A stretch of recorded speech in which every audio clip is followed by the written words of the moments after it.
No, not yet. All right, we live right now. All right, so here we go. We live. We live. Just test check one, two. It's all right right here. Like in the after thing, ain't nobody really watching right now. So, but it's live to everybody else. Somebody gonna watch it yeah, later. It's all good. I can clip that, whatever. They'll understand. So here we go. Here we go. One, two, three.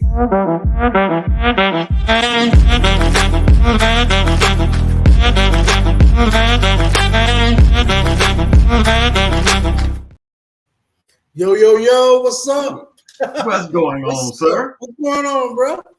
Man, I don't know when it comes to you. I just don't know. I'm just here for the excitement. I'm just here to see. Hey, how you doing, everybody? This is John Ivy with Listen Up. Listen Up with John Ivy. The podcast is going to revolutionize the way that you look at podcasting because I keep it real, right? Okay. And I don't just keep it real. A lot of people keep it real. I keep it, I just. You're going to say listen up. You got people listening up. Yeah, I had to listen up, man. And like I said, my name is John Ivy. I am a graphic designer and marketing guru, along with my partner Houston Vines from BMG Marketing. I'm here. We're marketing experts, graphic designers, videographers, and photographers who decided to start podcasts. First of all, I want to give a thanks to Houston Vines and Incite-tv Network for having Listen Up as a broadcast on their network. I'm officially on the Incite-tv Network. So this should be broadcasted live on Incite-tv, JBX Media Group, and a number of other places right now. There you go. You got it. Right? You got it. All right, so let's get right into it, man. Look, I promised my audience and the people that I told I was going to do a podcast that I would be keeping it real. I'm going to attack some issues that we don't like to talk about. When I say we, look, I like people of all races, bro. Okay. Same here. Same here. I'm not a racist. I've never been a racist. You know what I'm saying? But I am Black in a country that I believe does practice systematic racism. Okay. Right? All right. I don't believe there should be a crutch or an excuse for you not to get ahead, because a lot of that happened a long time ago. The ripples of that is still affecting us in the community. And I'm only saying this to give you a prequel because of the person that we're going to be talking about tonight. Is a controversial. Kind of warm them a little bit. Get them, let them see about what's coming up. Because a lot of people may not have heard of this young lady. So I'm with you. All right. So tonight's show is about Candice Owens. And let's go ahead and get into that and show them a clip of what I'm talking about here. Hold on 1 second. So that's me not being prepared right now. No. You got it. You got it. First episode. First episode. The difference of all of this, without a doubt. One thing I've got to say is racially motivated police brutality. Racial. What'd you say now? No, you're good. Go with it. Go with it. Bring her up. Here we go, right here. And this is how we're going to start this off right here. Candice Owens, everybody. Racially motivated police brutality is a myth. Feminism it's the biggest joke in the entire world. You don't believe in climate change? No, I think the climate always changes. Everybody involved in this fake racial war is a loser. After going through a unique situation and feeling that my whole life was out of control, I just manifested as an eating disorder. I became a conservative overnight. I realized that liberals were actually the racists, that liberals were actually the trolls. What does Black Lives Matter want? I mean, today it seems like all they've really accomplished is burning down Black neighborhoods, pissing off police officers, and ruining future employment opportunities for Black kids. Approximately 93% of Black homicide victims are killed by other Black people. Nobody wants us dead more than we want ourselves dead. Man. Get along in heaven. All right, now. Give me some popcorn on that one. Go ahead. Look, we are people that's full of emotion, and we react. I mean, this is just my opinion. You jump in whenever you want to, Houston. Okay. I know I ain't gonna try to keep you all night if you don't want to. No, we're good. Rock with it, whatever. But a lot of us, man, we react to things emotionally without reacting to factual things. All right, that's just my opinion. I think we're too emotional. I think we hear somebody, we more concerned with somebody calling us the N-word than somebody forming these organizations to keep us out of employment. Creating laws to keep us out of certain organizations. So we're reactionary people, and I think that sometimes we too quick to judge people. So the reason I chose Candice Owens tonight, man, is because I was one of those people at one time. I saw a few clips of this lady, and I was like, she is completely insane. And I was like, why is she talking this way against black people? Okay. And I would just kind of skim over her clips and look at shorts and stuff without actually looking into her platform. Gotcha. And I'll tell you what really made me delve into her platform was the whole Cat Williams situation, which I don't want to go back into. But I had been watching Candice Owens for a couple of years. Okay. The stuff that I liked that she said I would like, stuff that I disagreed I wouldn't, I would just breeze past. But I really went into her platform and looked at everything objectively. And to tell you the truth, man, I kind of thought she was saying some things that made a lot of sense. That was just my opinion on that. Now, I gotta go back and give people some perspective on why I say these things. So what I'm gonna do right now, I'm gonna kind of analyze some early Candice Owens stuff. When she was brutal, man. Hold on.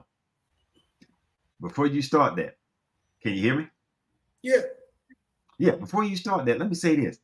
Because you put your 2 cents in. Oh, yeah, go ahead, bro. No. And I totally agree. No, I totally agree. Because when I first started watching Candice Owens, I was like, okay, this young lady really has some issues going on at home. She has some stuff going on. But the more I started to listen to her, because I like people that have different opinions than myself, because I think that's how you grow. So I started listening to her more, and I'm like, I'll eat that. I'll throw that out. Because you have to do that with certain things. But the more I started listening, the more I'm kind of like, well, I'm actually eating a little more of her stuff than what I used to. So, yeah, play the clips. We'll talk about it some more.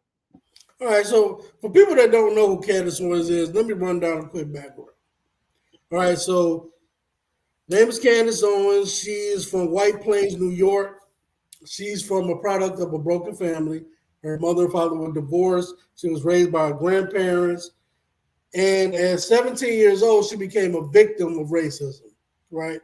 So what happened was these guys at her school in White Plains, New York, decided to send her death threats simply because she was black. And I'm assuming because she's outspoken now, she was probably really outspoken then as a youngster too.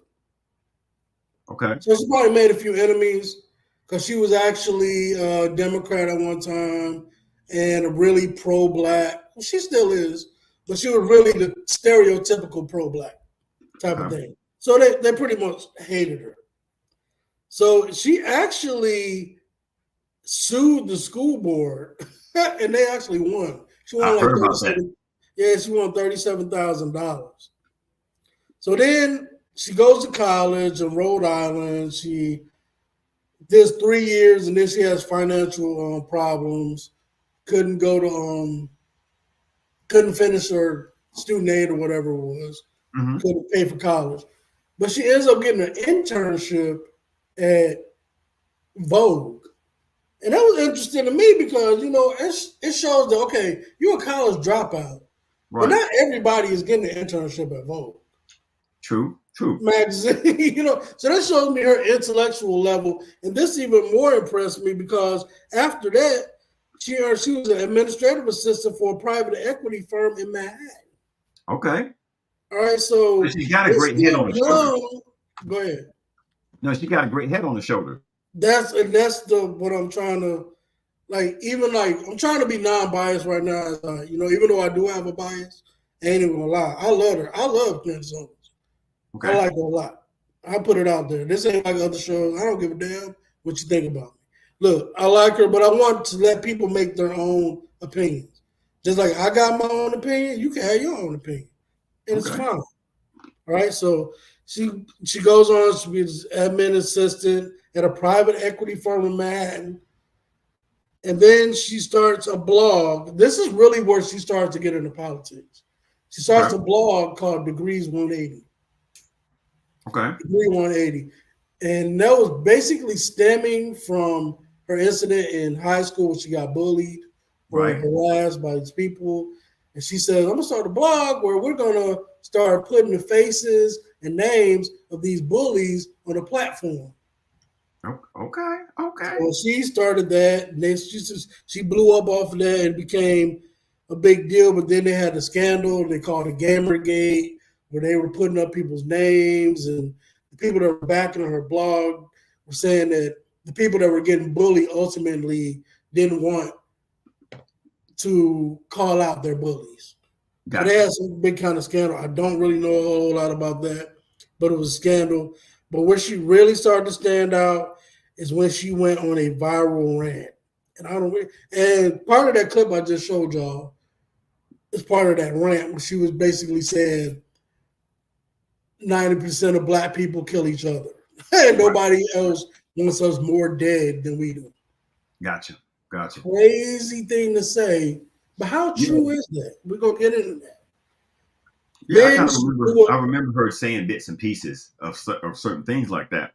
And the first time I heard it, I'm like, well, who is this chick? She don't know what she's talking about. Not as many cops out here killing people, doing this, that, and the other. But then when I started doing my research, I know exactly where she's getting the data from. I know exactly where she's getting some of this information from. So I had to look at it deeper and look at it for what it was. I'll tell you the truth, man. You don't really have to look at data to kind of see that we kill each other too much. You know what I'm saying? Now, whether we look at whether if we divide it into a racial thing and say, well, black people don't kill as much as white people do, or Chinese people kill each other, you understand? That's hogwash.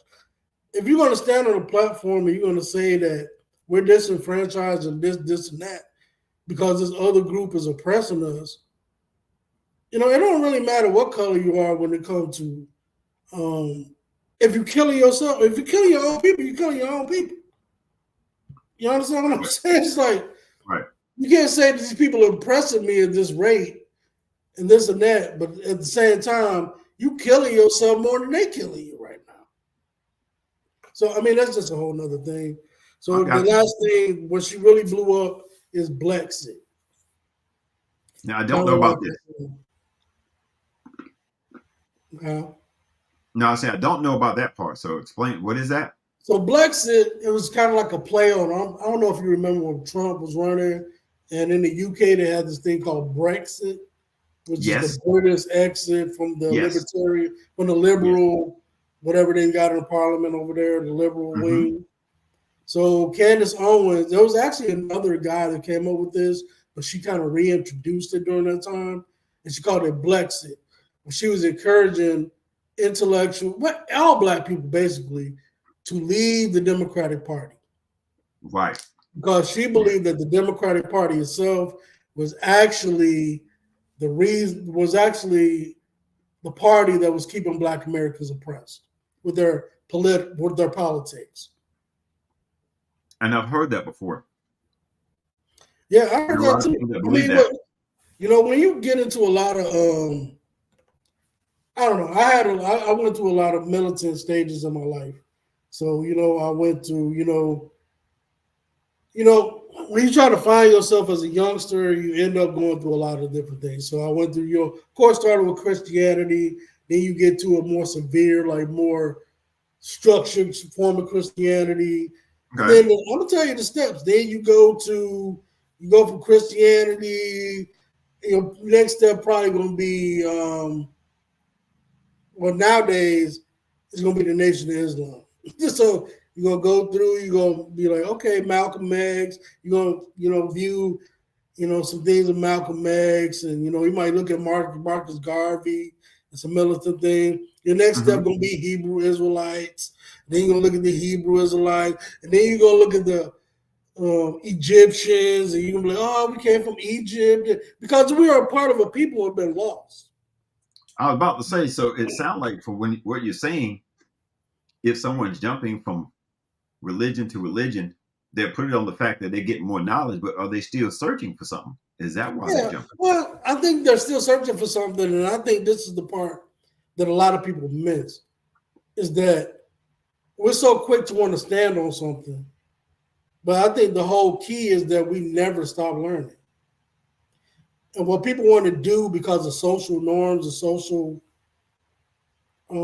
pressures, like you got your family, you grow up in a Christian household, and you come home one day and say you Muslim, they're pretty much going to oust you. They might not do it like in a way that they're going to kick you straight out, but they're going to socially oust you. But you know what? That happens in a lot of religions, though, because that's the thing. That's why I was able to be open-minded when it comes to the Muslim religion, Hindu, or whatever, because my belief is my belief. But if they grew up in a Hindu household, you know, in India or whatever the case may be, that's all they know. Yeah, but try to tell them this is my whole point. Oh, go ahead. No. Go ahead. That's my whole point. What you're saying is 100% what I believe. And belief is different than knowing to me. Okay? So but try telling that to a devout African-American, Bible-thumping Christian, especially a Baptist, Church of God in Christ, or anybody else. Try telling them that you understand all religions. And then you can kind of see where everybody's coming from. A true Bible believer is going to tell you that you're wrong. Oh, yeah. I'm quite sure. They're going to tell you that you're wrong, that the only way to God is through Jesus Christ. Right. And we're going to get back to Candice Owens, but we just stopped on this for a second. But it's leading to a point, though. They're going to tell you that the only way to God is through Jesus Christ. There is no way but him.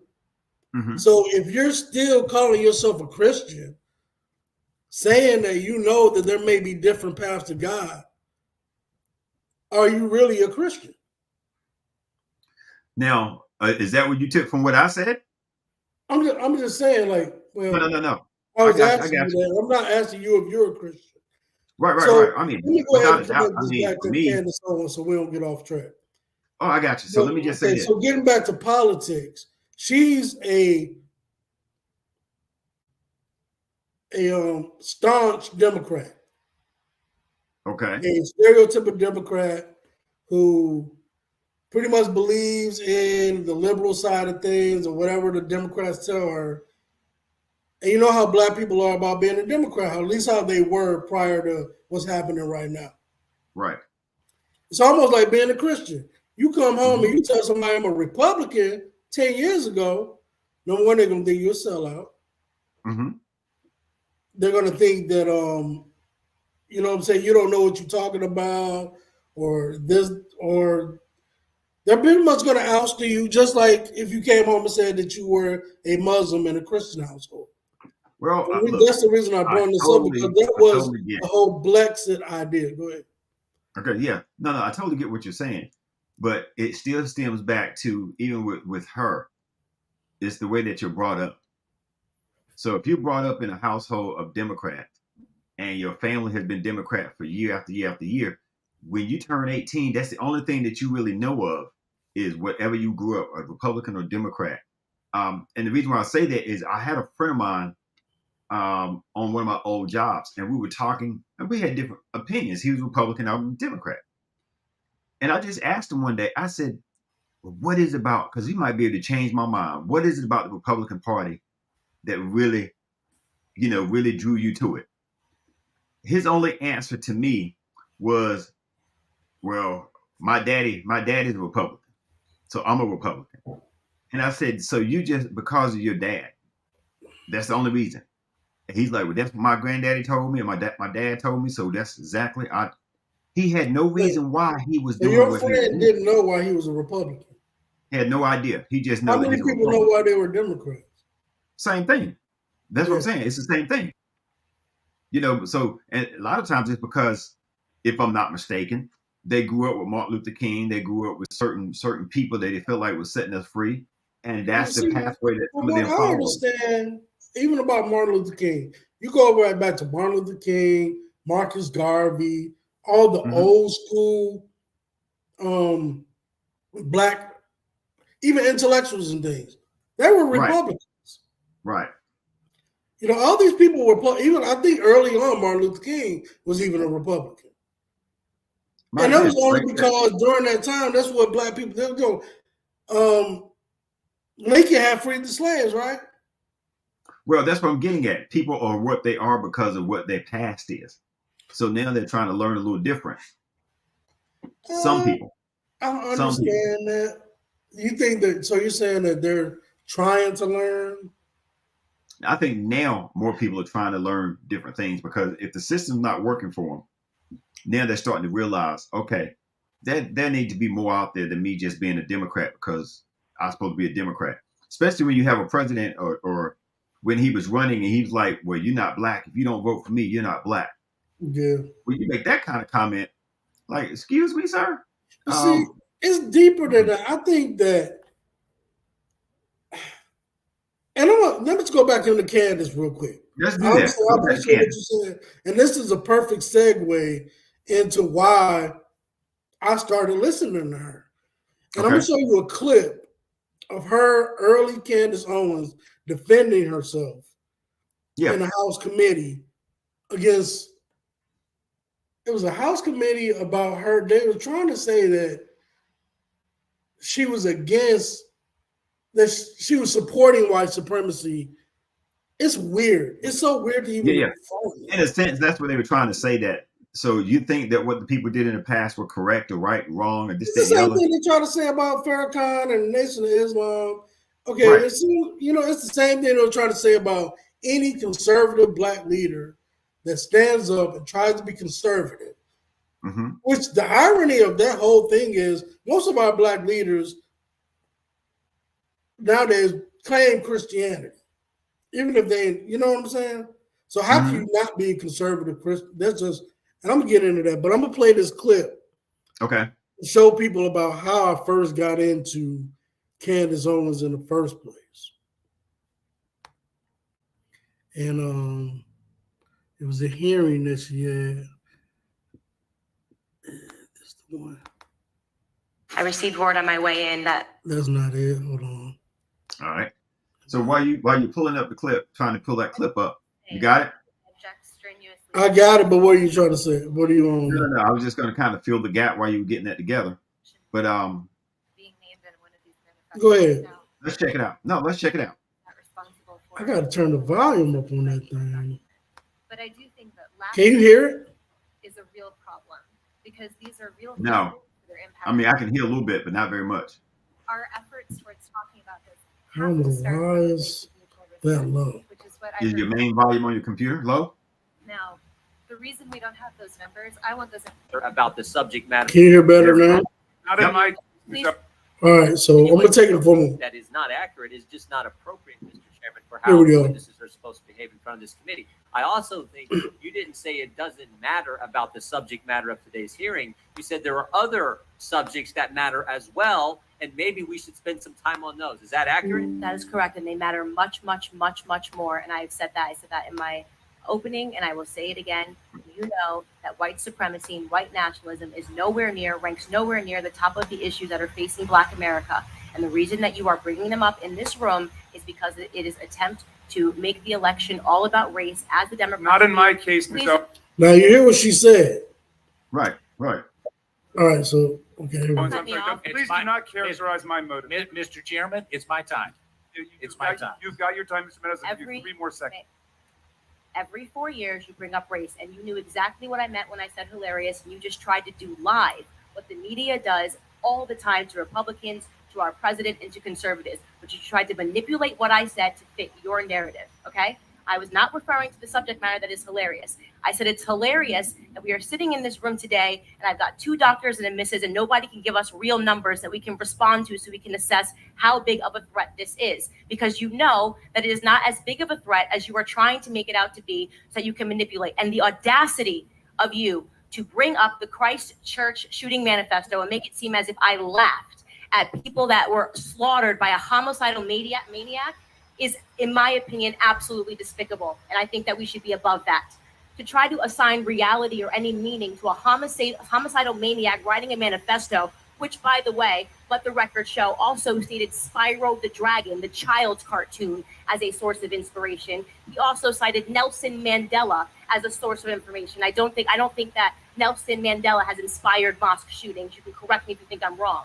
You would rather assign meaning to a homicidal maniac than to actually address the things that I said today that are actually harming Black America. Number one, father absence. Number two, the education system and the literacy rate. Illegal. You hear what she's saying? Yeah, and that's the thing. I agree with that. So those are the things that we need to talk about, but that's not the stuff that they bring to the forefront.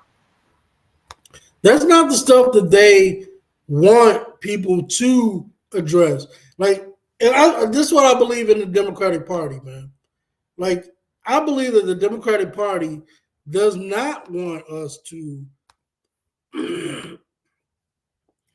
address things like absentee fatherism. You know what I'm saying? Right. The rate of single mom. They don't want us to address how we really feel about the LGBT community.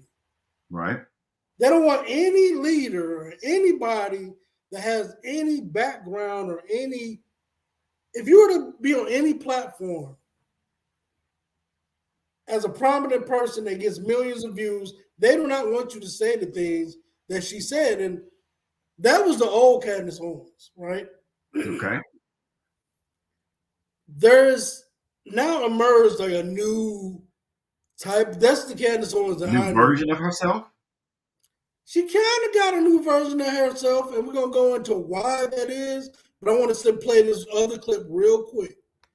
Just because I want to frame it right. That many of the journalists were confused as to why I was invited, and none of them knew that I myself was the victim of a hate crime when I was in high school. That's something that very few people know about me, because the media and the journalists are not interested in telling. The reason I'm doing this is because people need to know before I go into the next thing who this person is. Because we don't get to see these people. We just get to see the clip. We don't get to see the thing underneath the iceberg. We see the tip where they at. The truth about me, She was a beast back then, bro. She still is, but she was really going head to head with people. With the stereotype of what they like to see in Black people. I'm a Democrat. I support the President of the United States, and I advocate for things that are actually affecting the Black community. I'm honored to be here today in front of you all because the person sitting behind me is my 75-year-old grandfather. I've always considered myself to be my grandfather's child, and I mean to say that my sense of humor, my passion, and my work ethic all comes from the man that is sitting behind me. My grandfather grew up on a sharecropping farm in the segregated South. He grew up in an America where words like racism and white nationalism. My grandfather actually grew up in North Carolina. He's from the Virgin Islands, but he actually grew up here. Held real meaning under the Democrat Party's Jim Crow laws. My grandfather's first job was given to him at the age of 5 years old, and his job was to lay tobacco out to dry in an attic in the South. Tobacco. My grandfather has picked cotton, and he has also had experiences with a Democrat terrorist organization of that time, the Ku Klux Klan. They would regularly visit his home, and they would shoot bullets into it. They had an issue with his father, my great-grandfather. During my formative years, I had the privilege of growing up in my grandfather's home. It's going to shock the committee, but not once, not in a single breath of a conversation did my grandfather tell me that I could not do something because of my skin color. Not once did my grandfather hold a gripe against the white man. I was simply never taught to view myself as a victim because of my heritage. I learned about faith in God, family, and hard work. Those were the only lessons of my childhood. Damn right. There isn't a single adult today that in good conscience would make the argument that America is a more racist or a more white nationalist society than it was when my grandfather was growing up. And yet we're hearing these terms sent around today because what they want to say is that brown people need to be scared, which seems to be the narrative that we hear every 4 years. See, that's my whole problem with where we are today. Okay. We got all these people running around like, okay, you look at the hip hop community and you look at whatever, because we're really run by entertainers now. We used to be not run, but led by entertainers. Mm-hmm. Basketball players, athletes, actresses. Who else is talking to us that you see on TV lately, on the mainstream news, besides an athlete or a comedian? talking about real issues. We've been led about that. I mean, we've been led by, these athletes and comedians and stuff. But right now, it's like manhood is about thuggery. It's about we don't have no opportunities, so we got to rob, steal, and do this and do that, and we got to scam. No, bro, that was the old thing that people really had to do in the 60s, maybe 50s, 40s. Well, they were trying to survive. Now, to me, some of the people that are doing it is because they want to step up. They trying to have some sneakers, shoes, extra money in their pocket. Yes. Your mom got $800 in food stamps a month. You're not trying to survive. Right. You're trying to get new Jordans because it look good. Right. So, I mean, I see what you're saying. I understand what Candice is saying. So that's why you created this show. So I'm going to let you roll with it. Today I was going through, not going through something, but I was like, I wanted to, me and you talk about the programming on the show. Right. And I wanted to make it fun and uplifting, but then something hit me, and I was like, I want to get something that's really going to get under people's skin. Like, are they really going to, if I had Cat Williams pictures up there right now, we'd already had about 15, 16 people. Yeah. And talking about it. But see, what's wrong with our community right now is that we talk a good game, bro. We talk a good game. We talk about how, we strut in the church. We sit in the pews. We go to work. We do a good job. Mm-hmm. We do all this stuff, but we really ain't about that life when it comes to making a difference. And I'm saying, that's just my opinion on people. Right. Everything you say is your opinion and your thought. I think a lot of the people that, even like Christians that go to church, especially nowadays, man, I think it's lost cause, bro. I think it's a lost cause to look at any preacher these days, most preachers, not any. I think it's a lost cause to look at anybody these days the way that we used to. We need to get rid of this old guard, this old democratic way of thinking, and go into what a new age is, man. What's the new age? Let me push back on you. What's the new age? What direction would you go in? New age is using your mind, your intellect, and get rid of this everything. Stop falling for everything. Look, it's been proven. We need to start reading more books. Get rid of the social media crap that we've been educating ourselves with social media to the point to our own detriment, bro.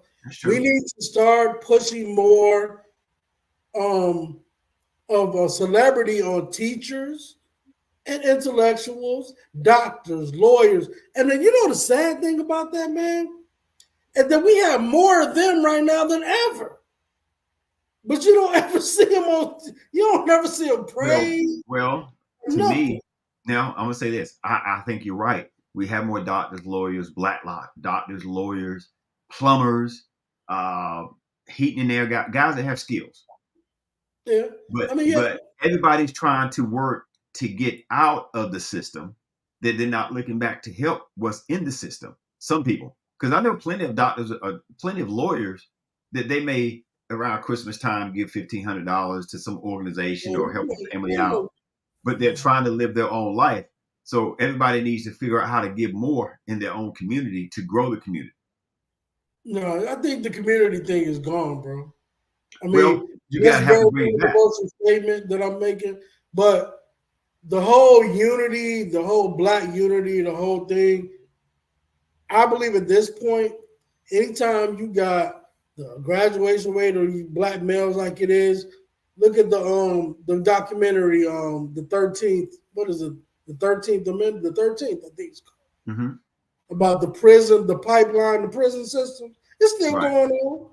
It's still going on where they still got virtual slavery going on right now. Look at St. Louis. I'm from St. Louis. I'm from East St. Louis, which is actually, I even hate to say it, statistically worse than St. Louis. Baltimore, Chicago. Look what's going on in Chicago. It's pathetic. And you know, all of these are Democratic run states. Okay. Illinois, Maryland.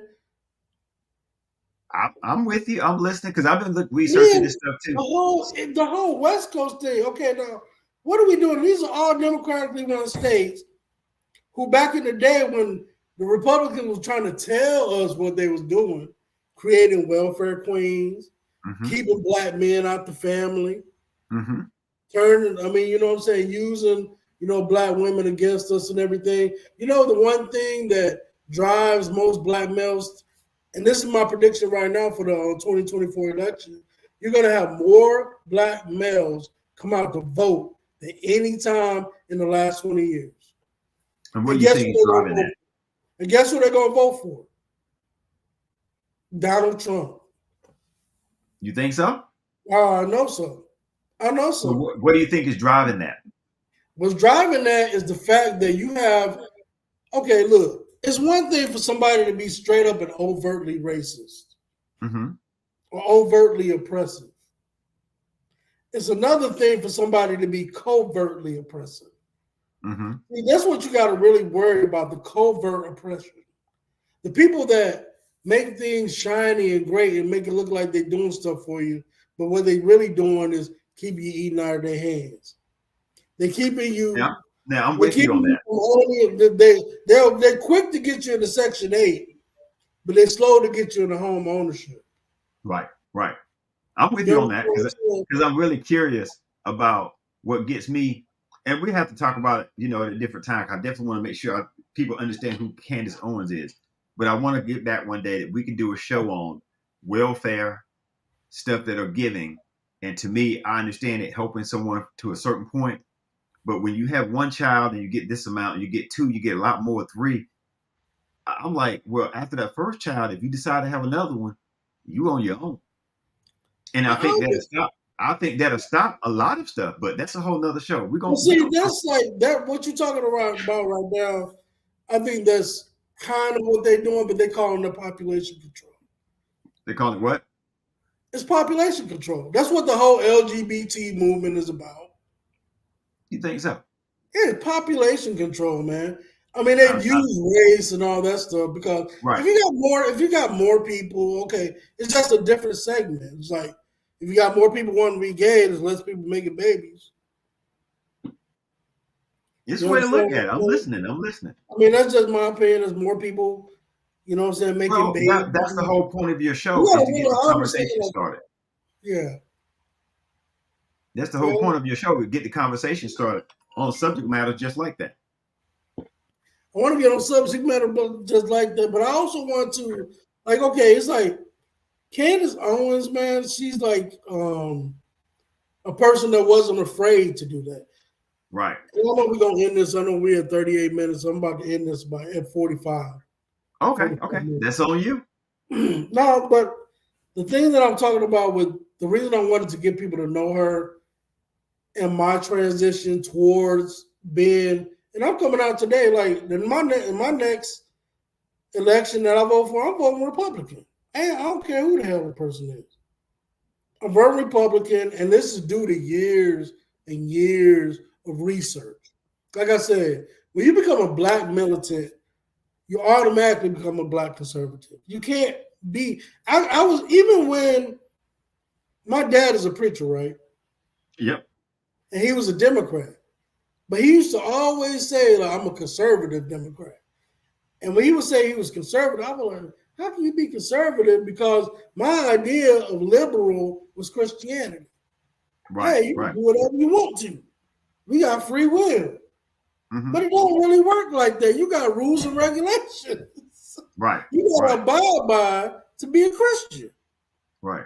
So you mean to tell me I could go to any church in this land right now, call myself a Christian, and agree with abortion? I can't do it. I can't agree with, you can't tell me that life don't start in the womb, and I'm supposed to believe that and not think that it's just like population control. Population control. You got people who, okay, the LGBT community, all of a sudden join the civil rights, whatever the civil rights people. You understand what I'm saying? LGBT community. So they can have equal rights. Well, whatever I don't. Hey, you do whatever you want to. I'm on the old school. Saying that's why they're joining, because they believe in equal rights. If they want to be gay, they can be gay. I think they're joining because I think they're joining because the Democrats want them to piggyback with some of the Democrats know that they're losing a lot of the black base. Okay. They've been losing them since Obama got elected, which is ironic, but they've been losing. So they want to bring in another base to cover the votes that they're going to lose or that they have already lost. Gotcha. They want to bring in another women's lib movement, which is crazy too. I mean, I believe in equal rights for everybody. My thing is, you can have equal rights for everybody, but the way to go on, look, forced segregation was no better than forced integration, right? You can't force people to do stuff. Right. Well, during the segregation time, when African Americans were doing great, we had our own business. Even here in Durham, North Carolina, that was the other. You probably don't Black even know. Wall Street. Yeah, the other Black Wall Street. Right. Cabs, everything, cab companies. Mm-hmm. But the regular everyday African American wanted to integrate, which was fueled by media and all this stuff. What happened with the integration is a lot of these people end up getting their companies absorbed and bought out because they couldn't keep up. Once the black population went and they wanted to ride the white buses and the white cabs and all that stuff. Now, let me ask you this. Do you now, and I'll have to do some research on it. Some of it, from what I'm understanding, they were trying to do that so they can get place to place. They want to be equal and the same. But at the same time, I have understanding that there were a lot of black-owned bus companies that were doing excellent. That's what I'm saying. Well. That's my point. Black-owned bus companies were doing excellent. They didn't need to integrate. Matter of fact, segregation was benefiting their businesses more than if they integrated. Well, here's the problem with that. I think that we were doing better or doing great at that time because we worked together more. But some of the things that were happening too is once they saw that our community was doing better, doing great, they want to kind of tear that down. They're doing too much now. Because you do know about these different cities, the different cities that they burned down. I know people that lost their land and houses and their businesses and farms. And this goes back to what Candice Owens and people like her, like, I don't like Larry Elder. It pains me to have to agree with somebody like Larry Elder. Okay. Well, we have to do some research on him. That's a new name for me. Oh, Larry Elder. Woo. Yeah. We're on your show. We're gonna have to bring that up again. Yeah, we're gonna wait on. That dude. He get on my man. He get under my skin right there. But I have to agree with the man, right? Because he goes off of numbers and statistics, right? And the reason I say that because look, Black Wall Street and all that. We keep on saying they. It wasn't really they. It was them to a certain percentage. Right. You know what killed black businesses? Black people going to other businesses. They went to the Koreans, the Chinese. You understand? The white people. Now, I think you're right about that to a degree because we have this stigma now that the other person's ice is colder than the ice that I'm selling. You know what I mean? We have that stigma. We have that stigma. But there are certain times that in the community that we were doing fine and doing well, but like you said, they want to go over somewhere else, like it was better. Yeah, and sometimes we didn't have the chance to get those things. Well, they were cutting communities off. Houston, look at what we're doing now. This is the whole reason I'm making this platform called Listen Up. People need to listen up. right now we own. I mean, the black dollar. You've been hearing this for years. How strong the black dollar is. Right. How we need to support black businesses. Right. This is the problem with that. We do need to do that. We need to support black businesses. We need to, go to your local shop right now and buy black, whatever. Problem with that is money is green, bro. You need to go beyond being a black business for you to compete in this world. The reason I say that, black businesses, trillions, millions, billions and trillions of dollars we spend where? Do we spend everywhere else but in the black community? Thank you. Part of that reason, I don't believe it's all because we got all this self-hate in us and all this. A lot of it is because most companies structure themselves as businesses. They don't call themselves white businesses. Even Mexico. But now I'm with you on that. But and I think you have a valid point. But they don't have to call themselves black or white business because they're gonna get everybody's business. So I think sometimes black businesses, what they're trying to do is let people know that, hey, I have a business. I happen to be black. Come shop with me. But now I need you to be on the same equal playing field. Shop with me because I'm black, basically. Well, what I'm saying is that last statement I made, but I still need you to be on the same playing field. If I come to your restaurant, I want your food to be good and I want it to be reasonable compared to what I'm paying somewhere else. Now, I don't want to come to your restaurant or your shop to purchase something and it's not of good quality or good service. But at the same time, I don't want you to come in here either in my business and to my hook a brother up either. No, you don't want that. You don't want that at all in your establishment. And that's what I was getting at is that look, we have to start looking at ourselves more economic. Look, economic freedom is the only freedom you ever gonna have. Right. You ain't gonna get nowhere by marching and singing songs and blaming people for nothing. Right. All right, because number one, you got to clean up your own house. You just go to Christianity. Ain't that what you got to do? You got to clean your own house first. You got to take the beam out your own eye. Ain't that what they say?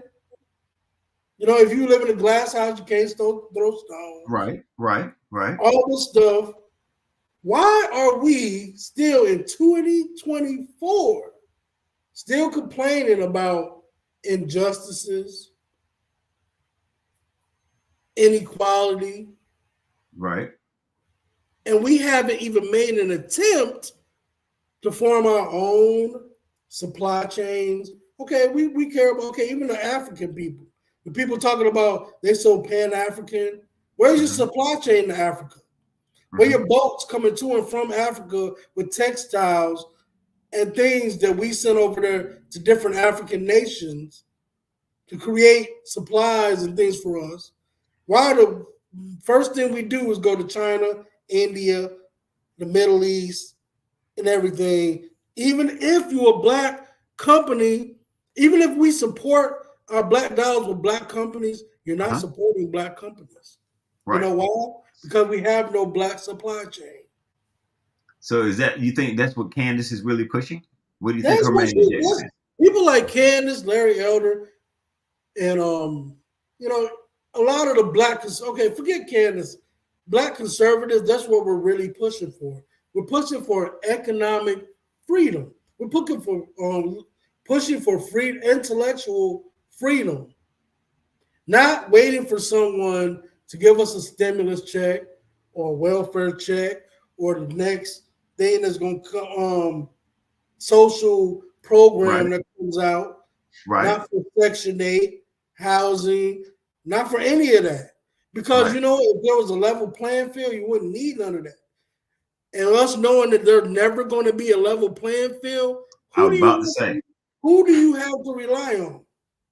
Yeah, because I was gonna address that when you said level playing field, but the playing field is never level, and it's not necessarily level on the black and white, because you've got some people that go to a Ivy League school only because their parents were able to go. So it's not a playing field. You just got to make the best of what you have to step up. I stopped being mad at race. Okay, look, there's a guy. His name is Reverend Spann. He used to teach for the Urban League in upstate New York. One thing he told me, he was like, people have a misunderstanding of what racism is, right? Look, racism ain't people calling you the N-word. They ain't people shouting disparages at you and telling you do all this. You know what racism is? Racism is the people that have the power to keep you from obtaining your civil liberties or civil rights. But you have the God-given natural ability to do, or what it is deemed by the law of the land for you to have access to. I got you. We get confused. We think racism is somebody calling us N-word or somebody's insulting our kid or whatever. Racism is, half them people that do that to you can't employ you. Right. And that's why certain things when people say stuff, it doesn't really affect me. No, they can't do anything. They can't employ you. They can't give you no bank loan. They can't give you none of that. So the people who actually affect racism are people that we don't concentrate on anymore. Gotcha. Because it's easier to go out and get mad every time we see a video clip of a cop punching a dude in the face for not being compliant. Right. All right. And half the time, the dude they punching in the face, even though he don't deserve to be punched in the face at that moment, got a rap sheet, arm's length. I'm not wasting my time and energy going. He shouldn't be, condemned by, or abused. He shouldn't have been assaulted at that moment in time. No. But you ain't gonna get me out there marching for you, bro. Right. So you're with that. Look, I gotta agree. Selling drugs with everybody and everybody, you know what I'm saying? You is not. I'm sorry, bro. I gotta agree. The thing of it is, and I didn't know if you want to play any more of Candice, but I gotta agree to this. To me, the way that we're gonna have to fix this problem, whether you're gonna be Democrat or Republican, or we might have to switch all the way to the Republican side till they figure out how things are gonna change. We've gotta, like you said, you gotta pick out your own eye. Our own community, this thing of, you can't be snitching. You know who robbed so-and-so's house and you're not gonna tell. You gotta stop all that. It's crazy, bro. That's the kind of mess you gotta stop. Because to me, the reason why you see a lot of gentrification, they can come in and buy up the old houses and now they're worth money, is because now they're gonna stop people from breaking in them. And they're gonna bring the value of the neighborhood and the community up. So I want us to do that in our own community. I should be able to have a coffee shop in the hood that we run, that we own the houses, that we keep the yard cut, that we keep the land together, and we have our own, and then I say, look, we can go and say, hey, we need 4 or 5 people on the city council board because we're showing that we have. Right. We don't need someone. We don't need anyone on the city council board that's just going to sit there and not do anything to try to stop some of the crime that's going on and then grow the community. You know why we don't have any political leverage? Because we don't have no economic leverage. But that's exactly what I've just proven. Right. That's exactly what I was just showing. You got to find that equal economical ground and pull your money together instead of us going to go buying shoes and cars and clubbing and the whole nine. To me, can we not take that money and have a community center that you're teaching your kids about finance? You're teaching your kids about money. You're teaching them about how to respect each other, and then the community changes. I've always said that you can change a community in 4 years. You really can, man. You really can. But instead, we would rather see it's distractions. Right. Okay, look. It's 6 times more likely that a white person will get killed by a cop than a black person. That's just the truth. 6 times more likely. Yeah, you must never show somewhere because I can't say a word on that one. No, it's a dude named Tim Wise.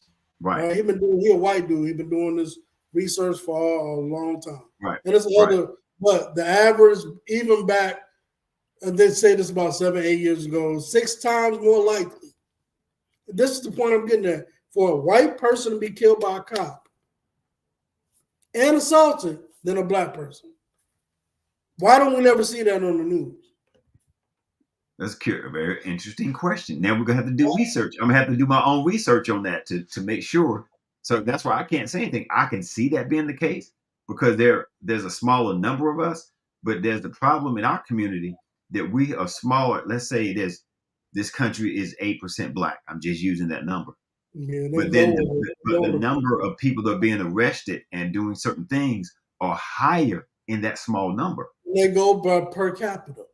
Right. So that's the part I think that you're trying to address on Listen Up. Yeah, I'm trying to address that on Listen Up too, man. Like we're addressing right now. Gotcha. We need to. It's some things that we need to say that's uncomfortable for black people to hear. Well, I'm looking forward to it. People, not just black people. I'm getting on everybody, man. Right. You know, like with the whole. I mean, in our communities, who do you see owning most of the anything? It sure ain't nobody from our communities. Right. Right. You know, I ain't talking about us that have moved out of the community. Right. We're in these other affluent communities, people that don't look like us. Right. I'm talking about people that live in communities that were once flourishing with black businesses and prominent black people, like downtown Raleigh, right. Oak City. Right. That's what Oak City. Do you know Oak City was predominantly black? There was affluent black people that lived down there. I believe it. Well, I think that's one of the things that we're talking about. I think that's one of the things that you and I have been talking about is when you mentioned that about businesses in general. Because I mentioned to you about, look, let's start a Facebook group of minority businesses, and we're going to do this so people know who they are. And you were like, yeah, let's get a lot of minority businesses in it, but it's for everybody. It's for it ain't no more. That's my whole point. And this is why I think a lot of people won't agree with me. I don't care. There's no more minority business. That's over. You understand? You think when Chinese people go and they start a restaurant, they call this a Chinese business? No, they call it a business because they know their food and stuff so good. They're gonna get everybody that's going. Okay, but you know what? But you know what? They got their own supply chain too. They got their own supply chain. That's what counts. They don't call themselves a Chinese business in front of the world. Right. Right. And that's, I think, part of our problem is we have to learn how to do things behind the scenes to grow economically. We got to stop begging people for business. Right. You understand? Like, look, even our own people, I'm not even talking about people, look, soul food industry, where we can really make an impact. I'm a chef, I know. We can really make a huge impact. Mexican, okay, you got Mexican food, Dominican food, Brazilian food, Italian food, French food. Why come the only when you get to even Jamaican food, Caribbean food, why come when you talk about soul food, it's almost a stigma that only black people shop there? Right. I get it. You understand what I'm saying? Only black people go to soul food. But everybody loves tacos and jerk chicken and empanadas. But only black people go, you know, when they talk about soul food, you don't see none of these other races beating our doors down in most cases. Right. Unless it's really a prominent place or whatever. Right. You don't see none of these other places beating our doors down and talking about soul food on every other YouTube or Facebook channel. Well, you know what? We haven't respected our own gift and our own culture that was passed down to us from our ancestors, known as soul food. We haven't put that on a pedestal. Every time we talk about soul food, we got some clown comedian talking about how greasy and nasty and all, and they don't even know the history of food. Right. They don't know that the gumbos and all this stuff and a lot of things that was in Latin America came from African people. They came down here through the Americas. That's some good stuff. You understand what I'm saying? But it's our mentality. So let me ask you this, John Ivy, listen up. I know that you're going to be having a variety of different things to talk about. and I know that we're going to have you on Incite-tv network. Tell me a little bit. You may not know a schedule yet. We may not have a certain date that you may do stuff. Have you thought about how you plan to do your shows? Yeah, I thought about it, man. Like, this is my first show, so Okay. I kind of just did it on a whim, just kind of get my feet wet. I'm the type of person that, if something's on my mind, like I knew that I always wanted to talk about Candice Williams. The reason I wanted to talk about Candice Williams is because she reminds me a lot of what I went through with my family, with my community. Soon as I started to change my mindset, and sometimes you feel like you gotta hide that from your own community, right? You gotta hide how you feel about. Okay, if you're not a Christian, you gotta hide the fact that you're not a Christian no more. Gotcha. That you got positive. You gotta hide the fact that you're not a Democrat no more. You gotta hide the fact that you might be dating a white woman or a white man, or you gotta hide this. But in our own community, these are the people that our own community bow down to, unless it's us doing it. Unless we don't feel like any of us should rise above the plight of what's going on in our neighborhoods, in our society. Well, let me ask you one question, John. If you get a chance, I know as the show grows, we're going to have it where people can support your ideas and your thoughts and possibly come on your show. I know, do you have a Cash App? Because I wanted to make sure that we got that information. Cash App is... And if you can put it on the screen, that way people can see it, or you can add it later if we repurpose this video. I'm going to put it on the screen real quick. Okay. Because I think it's important for people to be able to support what you're doing, whether they like it or not. And then that way the show can grow and you be able to get bigger guests than myself, more guests, and do some things in the community to have some more open talk. Future shows are going to be way more fun. This is the problem that I'll be having like sometimes. Is that sometimes you got to tackle them tough issues first. It set the tone for it. But see, like, I'm the type of person, I don't get that much support because of the things that I say. People don't like to be associated. And that's exactly what I'm talking. That's why I chose Candice Owens. Sounds good. Us as black people don't like to be associated with the truth. When it comes to